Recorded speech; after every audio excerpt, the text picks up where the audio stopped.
اب دوسرا اعتراض آ گیا کہ تم کہتے ہو اللہ کے نبی نے خدا کو سنا ہے، تو کہاں پہ سنا ہے؟ ہم نے کہا عرش پہ جا کے سنا ہے۔ کہا تمہارا تو عقیدہ ہے اللہ ہر جگہ پر ہے، تو جب اللہ ہر جگہ پر ہے تو پھر بتائیں اللہ کے نبی نے عرش پہ جا کے کیوں سنا ہے؟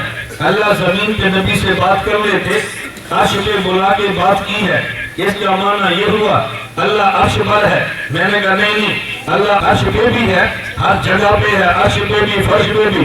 کہا یہ اگر ہر جگہ پر ہے تو پھر عرش پہ بلا کے نبی سے بات کیوں کی ہے؟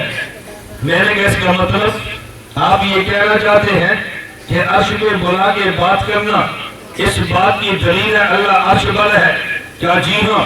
میں نے کہا پھر دوسرا بندہ کہے گا اللہ کوہ طور پر ہے، اس کی دلیل یہ ہے کہ جب موسیٰ علیہ السلام سے بات کرنی تھی اللہ انہیں کوہ طور پر بلا لیتے، اگر اللہ عرش پہ تھے تو پھر عرش پہ بلاتے، کوہ طور پہ جو بلایا اس کا معنی یہ ہے کوہ طور پہ بلا کے بات کرنا اس بات کی دلیل ہے اللہ کوہ طور پر ہے۔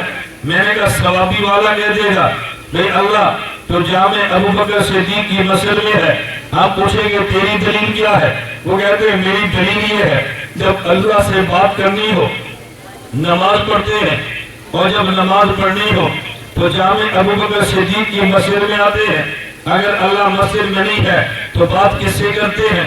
مسجد میں آگے بات اللہ سے کرنا اس بات کی دلیل ہے اللہ مسجد میں ہے۔ میں نے کہا جواب کیا دو گے؟ تیرے پاس جواب نہیں ہے، لیکن دیوبند والوں کے پاس جواب ہے۔ اللہ کی ذات ہر جگہ پر ہے، باقی کس بندے کو کہاں بلا کے بات کرنی ہے اللہ بندے کی حیثیت کو دیکھ کے فیصلہ کرتے ہیں۔